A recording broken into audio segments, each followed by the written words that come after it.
nungsi hairui thamoi masak khangna yarakpa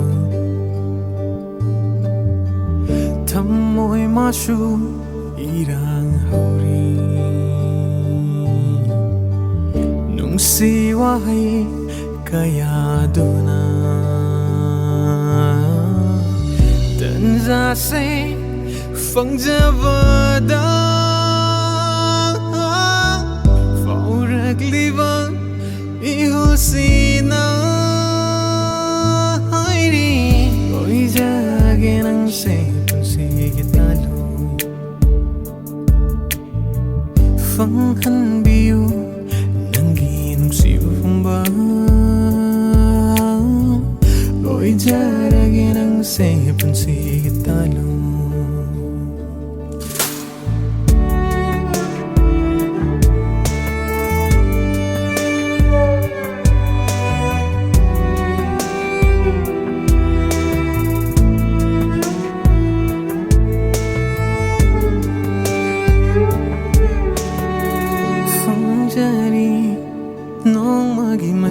mangaldi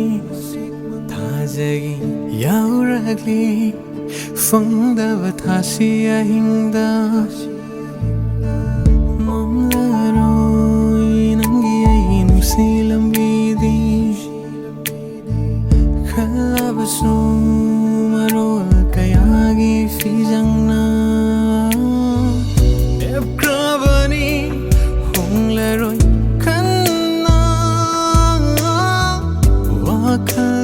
Chitpa tamduna nungsibi nangi